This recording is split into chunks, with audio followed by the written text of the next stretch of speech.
Welcome to Pathways to Partnership, the podcast powered by MoveAmerica. Here, we explore the intersection of industry, government, and academia, where collaboration sparks innovation and strengthens our nation's defense industrial base. Each episode will bring you thought-provoking discussions, expert insights, and real-world success stories that showcase the pathways to building a stronger, more innovative defense industry. And now, here's your host, Rick from MoveAmerica. Today, we're going to be talking about -4 to secure, because let's face it, some of us who are starting our cybersecurity journey are not starting from zero. We're starting from yikes. So we're going to be talking about that today. Joining us today, the legendary Chris Barber. This is the greatest title ever. He is Chief Nerd at Cheaper Than a Geek. And let me just say that this guy has probably forgotten more about IT than a lot of us probably ever knew. So he's going to be perfect. Chris is the founder, CEO, and chief nerd at Cheaper Than a Geek, an award-winning IT services firm known for delivering enterprise-level support to small businesses. He's got well over 2 decades of experience in the industry. He's built a reputation as a leader in providing innovative, customer-centric solutions that empower businesses to thrive in a digital world. Hi, everybody. How are you? It's good to be here. Chris, I really need you to set the scene for us. So I'm going to ask you point blank, what is the current state of cybersecurity for small and medium-sized businesses? Are we talking Nightmare on Elm Street? Are we talking Texas Chainsaw Massacre? Are we talking Scream, where it's kind of comical? I mean, where are we at on this scale? Fair enough. It's definitely in the neighborhood of Nightmare on Elm Street, unfortunately. It's really like a mix of wake-up call and wishful thinking. A lot of small businesses are honestly more connected than ever between cloud apps, remote workers, online payments, all that stuff.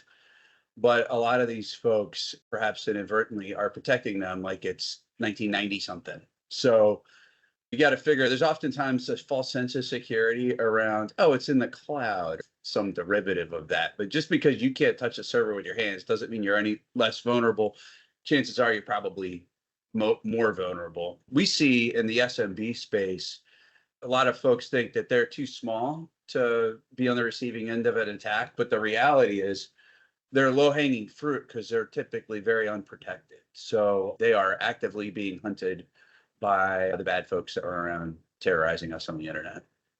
Yeah, and a lot of that has to do with the fact that the smaller businesses, especially those who are trying to get into either the federal supply chain or especially the defense supply chain, they're going to have that interconnectivity with those larger prime contractors. They're going to have the interconnectivity with the government systems. And so, I mean, it's kind of leaving your front door open and hoping that the burglars are not coming to your neighborhood that day, right? Yeah, that's exactly what it is. You wouldn't have a retail storefront where you leave the door unlocked and opened overnight. A lot of times our cybersecurity posture is unfortunately more like that, which is bad.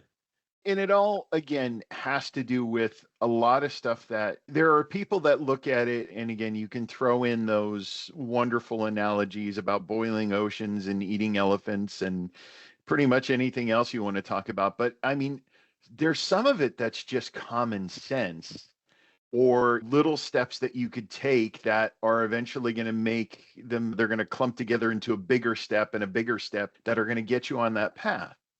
Yeah, 100%, 100%. It's really an ideal mix of security, so think of it as defense, but then at the end of the day, you also have to have some sort of intelligence around data backups and protection. You got to do both of those things. If you're only doing half of the equation, you're only half protected, basically. No, very true. When we came up with the title, really hit upon this -4 to secure. In your viewpoint, what exactly are we seeing as far as people starting at -4? What exactly does that mean?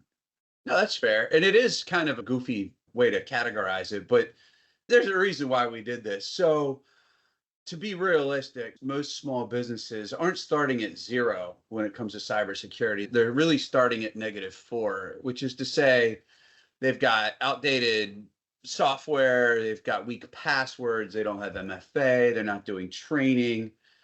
Most of the time, these small businesses, they don't know what they don't know. Therefore, they're not doing what they need to do. And you're really kind of starting at a negative position because you got to dig out of that hole to actually be protected. Yeah, and that's true. And I love when you say you don't know what you don't know, because you don't realize how far behind you are until something breaks, right? Because particularly when you have businesses in the manufacturing sector, they're relying on a lot of automation these days. They're relying on computers that are probably, oh, for crying out loud, I won't even say they're running Windows XP. They're probably running Windows 98 in some instances. And they just don't realize how dangerous that is, because those computers, while they're working now for the purpose that you need them to work for, it's a big gaping hole, right? Oh, it absolutely is. Yeah, you could drive a tractor trailer through it. This -4 thing, it's really like a mindset. We got to stop pretending like everything's fine and be honest with where we are. And that's how you get to make smart, intelligent steps forward. I know CMMC is a four-letter word, if you will, to some people, but if you think about what it's for, it kind of makes sense. We all have to have decent security. We do. IT is a funny thing. You can spend millions of dollars on your security. There's really no limit to what you can spend, but just having common sense baseline security is something everybody should have. But most people, Rick, are not nerds. So it's not that they don't want to. It's not that necessarily that they don't care. They just don't understand or they don't know. And if you've ever been on the receiving end of a bad experience or a car accident or somebody taking advantage of you, you got to be proactively ready. It's not enough to fix it after the fact, if you will. No, and that's true. And that's really where it comes in from a leadership and awareness standpoint. I mean, when it comes to a small business, a lot of things really do have to come from the top down. And you talk about CMMC, and again, it does seem daunting to somebody who isn't a nerd, to somebody who's just focused on running a business. But it is imperative to have that cybersecurity posture. If you're going to start playing with the bigger kids, you want to make sure that you're not going to be that weak link in their supply chain as you're going out and you're trying to get federal contracts and you're trying to get in with prime contractors, the larger companies. They're not going to give you a second look if you are the one who's going to cause the entire thing to go south. That's a true story. Yep. Yep. You got to have your ducks in a row because they need to be in a row and nobody wants to be on the receiving end of an attack. But yeah, you're basically being mandated to do this. You have to. You really do. Yeah. And so again, it comes from that top down standpoint, that mindset. And again, we understand the challenges that the small and medium businesses have. We understand that their resources are constrained because they're worried about production. They're not worried about cybersecurity, but it's no longer a nice to have. We can't term it that way. No, not at all. It's mandatory. It always should have been, and it's literally becoming mandatory now. And so when you're talking about taking a business that's at -4 and they want to start clawing their way back to zero and then beyond, but without, of course, needing a PhD in firewalls, can we talk a little bit more about the different steps to start improving their cybersecurity posture? Definitely, definitely. You know, there's no silver magic bullet, but the thing I like to lead with is a really big deal all by itself. And that is that you should have MFA turned on everything. And it's important to know that if you have something set up with MFA, that does not make it hacker proof, but holy cow, does it make it a lot harder to have a problem. And in most circumstances, it's a free or a low cost thing to implement. Some folks are comfortable doing that on their own. And if you are, by all means do it. But there's nothing you shouldn't have MFA turned on for. It's the ultimate initial bouncer at the door that's keeping bad things from bouncing around in there. And there's other things you can do too, but MFA is, just to be frank, it's effective, it's cheap or free, and it's easy to implement. So we recommend doing it everywhere. I've got a neighbor where I live where he works for Microsoft, and we were at a barbecue one day and he was talking to me about how he thought the license plates on our cars are kind of funny. We have hilarious, like, personalized license plates. And he said, if I got a personalized license plate, it would be use MFA. I'm like, there you go. That's how important that is. Even the Microsoft guys saying it. So, which by the way, I might beat him to the punch and our next vehicle might say use MFA on it. But if anybody here's from Maryland, I called it first. But Very true. oh yeah, no Dibs. doubt. No doubt. Dibs on use MFA. So after that, because you can't stop there, it's just a really good place to start. You need to update your stuff. So we've all been in our Windows or our Macs and we see a little notification that there's an update that needs to be implemented or something like that. And the vast majority of folks are like, I don't have time for this. And before you know it, it's 2 weeks later and they haven't done anything about this update. Well, it's important to understand what an update is. In almost every circumstance, it's basically Microsoft or Apple or Adobe or whoever it is saying, hey, we found a security hole that we think is a big deal, and we need to plug this security hole, hence this patch. And it's good that software vendors are trying to keep us safe, but when they do that, the bad guys are like, oh my goodness, what hole are we patching here? So they're almost drawing attention to the problem in a lot of cases, which only hastens the need to make sure that you apply these patches. Now, you got to do it carefully because patches can break things. We have a pretty sophisticated way we handle patching where essentially we try the patches out and then roll them out. So it's kind of the best of both worlds. It's probably not going to take you down, but you're protected. Years ago, Rick, FedEx got taken down by a worm that Microsoft had patched 4 months earlier. So that means that FedEx was at least 4 months behind on their patching. And FedEx is a big company with a fairly substantial IT budget. But I guarantee you their internal IT staff was terrified, ironically, of applying a patch that would take their systems down. And that's exactly what happened because they didn't patch it. And they were down for, I want to say it was close to a week, which I couldn't even tell you how much money that cost FedEx, but that must have been a nightmare. So the only people I've ever met that get excited about patching, like me, are IT people. But it's really important. There's a reason why these things are popping up on your desk. Some other high-level things that you should pay attention to is training your team. You could have the best, say, network security in the world, but if Karen's clicking on fake DocuSign links and giving up her credentials to stuff, you officially a sitting duck. So it's really important that there's continual awareness. We do things like simulated phishing training and just general cybersecurity training. Most folks are just not wired for that. One of the reasons, or one of the things I like about the simulated phishing stuff is it's a little bit like if you take a dummy video camera and you have it trained on the cash register at the store. All of a sudden, the cash is always right at the end of the day in that cash register. We tell our clients if they end up doing some simulated phishing stuff, it's really kind of your prerogative if you want to tell your employees you're doing it or not. But I recommend telling them because they're going to start paying attention. They don't want to be that lone employee in the Monday morning meeting that's like, yeah, well, guess who clicked on the DHL link again? So they're probably not going to click on legitimate things, but if you had to move the needle, you'd rather have a little too much of that than a little too much of the bad clicking. So people sleep on training and simulated phishing, but it's super important. You've heard the expression, chains only as strong as its weakest link. That's almost always human beings. So that's really important. And another thing that I always preach, I think it's just super important, is you got to have really good backups. You just do. Things happen. Human beings delete things by accident.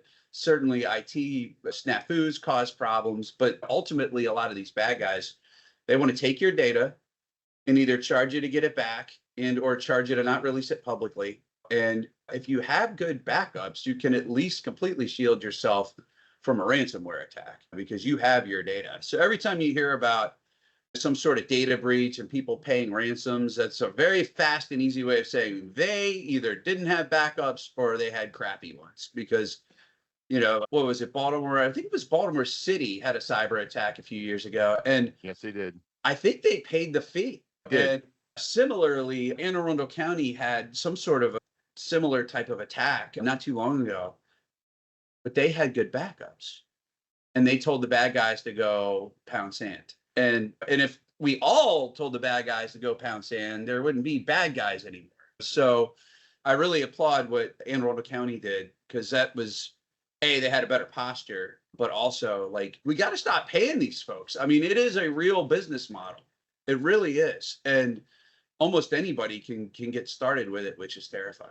Yeah, and it's no longer, we always sort of did the generalization of the person sitting in a parent's basement at a computer trying to play around and not have to get a real job. But I mean, they're sophisticated outfits these days. It's anywhere from nation states to like these call centers in, other countries or even here throughout the country where, I mean, they're sophisticated businesses because they know that they're going to rack up that money that people are going to pay because they don't realize that there's another way to do it.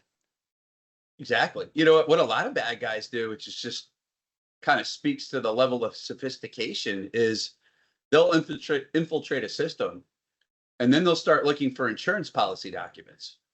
And they're like, oh, they have cyber liability insurance. Oh, they pay ransoms up to $1 million with this policy. Guess what we're going to ask for? So you don't get me wrong, you need to have cyber liability insurance, but they're getting so sophisticated, they're actually trying to confirm you have it, to make sure you've got the money, which is terrifying. I mean, like you said, Rick, these are like, I don't want to call them legit businesses because they're horrible human beings, but they are organizations, and they got call centers. I mean, they can be fairly sophisticated because there's a lot of money at stake. So Yeah. Don't underestimate the bad guys, folks. I mean, you even got, you mentioned nation states, those oftentimes are the scariest of all because they tend to have fairly large resources at their disposal. North Korea, in part to get around a lot of their sanctions, they actively extort businesses for money. They're just like little gangsters running around, and they're funding some of their military operations on this terrorism, basically, Wow. which is crazy. Yeah. Yeah, you don't know what you don't know, and people don't realize that sort of thing. But you've really touched upon a bunch of stuff here that, again, we're not trying to scare you. We're not trying to beat you over the head with things. We're just trying to let you know the lay of the land. But again, it's that preparation and it's taking the time and understanding what things are going to do. When you're updating your Google Chrome, you're not going to lose everything if Google Chrome updates. You're just going to make your system more secure. But again, when you, like you said, if you're like FedEx, 4 months later, you still haven't put the patch in place, well, then you're probably within 4 months how many patches behind. And when it's trying to do all of that to a system, yeah, that's when you can cause problems. So I think it's really about, again, doing these things often and doing them as soon as you can to try to minimize any problems. Yeah, totally agreed. Yeah, you have to. The stakes are entirely too high. When is it time for somebody who owns a small and mid-sized business to phone a friend, to try to bring in someone who knows more about this stuff they do? For instance, like your folks at Cheaper Than a Geek. Yeah, for sure. There's power in outsourcing stuff. I'm not just a chief nerd. I started this company, so I'm also a business owner and can speak business owner language. If there's one thing that I have done over and over again, it took me forever to learn, was when I would first outsource something. So I'm like, these contracts are getting a little wordy. I don't know if they're right. I should probably have a lawyer look at it. And then after that, I'm like, I probably should have done that years ago. Or first time I hired a CPA I was like, whoa, oh, wow, okay, this is great. Should have done this years ago. So typically, if you folks are like me, it might not necessarily be like, oh my God, I can't wait to spend my money on IT. Where do I go? But oftentimes it can make sense to get a pro involved. I've had this experience firsthand several times. But as far as determining when you've hit that tipping point, certainly if cybersecurity becomes a stress instead of a strategy, that's certainly one indicator that you should probably get a company like ours involved. If you're losing sleep over, or do your backups work? If you're Googling, what does ransomware look like at 2 a.m, it's probably time to get a legit company involved. Certainly with the CMMC stuff, you're pretty much required to, which is at the end of the day, good advice, really. Most of the time, businesses call us right after a scary incident, and we're able to help, but We could have really been much more impactful if we were involved before an incident. And you just got to be proactive. It was what it really comes down to. You don't hire an accountant after the IRS shows up. You want to have a relationship with an accountant before that. When technology becomes a liability instead of an asset, it's time to get folks that live and breathe this stuff involved. That's what we do, obviously, but it's just there's a reason why we have experts in certain fields. I feel like I might understand some aspects of tax law better than a regular person, but if I started preparing people's tax returns, it would be bad for everybody. We all have our lanes. Exactly. We live in such a digital culture these days. So I always like to go back to memes, right? You've always seen those pages where people see the cake on Cake Boss and oh, I could build that. I can create my own cake, and then they do that and then they take a picture of it and it looks nothing like that, or it looks like somebody was printing the picture out and they pulled the paper out too soon and it smeared it, and you always have the nailed it, where it's really not that. Or it's kind of like plumbers, electricians, anybody else. Yeah, we all can go to Home Depot and grab stuff and think that we know what we're doing, but I'm the kind of guy who really wants to know that when I go to flip the light switch on after the light switch has been changed out, that it's going to work. I'm not going to electrocute myself. There are times when it's something simple, and there are times when we sit there and say, oh my goodness, we really need to call in a pro. So I think you've definitely hit the nail on the head when you say it's got to be that proactive posture. So, Chris, I really want to get some more wisdom from the nerd side. I have to think that over the years you've been in business, you've kind of seen it all. You talked about proactivity being a big shift that you'd like to see. What are some other mindset shifts that you wish small and medium businesses would make when it comes to cybersecurity? Yeah, sure. So much of life is philosophy. And if you get the right philosophy driving something, then you know you're going to make the right decision. So if I could wave a magic Ethernet cable and change one thing, it would be to stop treating cybersecurity like a cost and start treating it like it's a core part of your business, because it is. I mean, and I practice what I preach. We have, as you might expect, fantastic security, and and it costs money. Even though we're in this space, it costs us money to do it too. But you have to have it. If you have an incident, it's almost certainly going to cost you a lot of money. It's almost certainly going to cost you a ton of productivity with you and your staff. You could lose a considerable amount of face. It could be a PR nightmare that you may not even come back from. We would be a good example of that. If we got compromised, who's going to want to work with us? Probably nobody. So you got cost alone could put you right out of business. I feel like too many small businesses think of security like insurance. It's something they'll deal with later if something goes wrong. And again, you need cyber insurance, but this is different than that. This is being proactive. You need a good security posture to even get cyber insurance these days anyway, but it's not a nice to have thing. It's the difference between running your business and rebuilding it from scratch is the kind of the way I look at it. I mentioned earlier, you wouldn't have a retail shop where you would leave the door open and unlock overnight. I mean, you'd be crazy to do that. But if you don't have air gapped incremental backups of your data somewhere, you're doing the same thing. The door is open at night and you're hoping and praying that your tchotchkes are still there in the morning. You can't do that. You're on a long enough timeline, you're guaranteed to have a problem, and it probably won't be a very, very big problem. So I would say security is not an expense, it's an investment really in survival. And when you treat it that way, it's not necessarily scary or overwhelming. It's just another smart move you do that protects your business, your customers, and your peace of mind.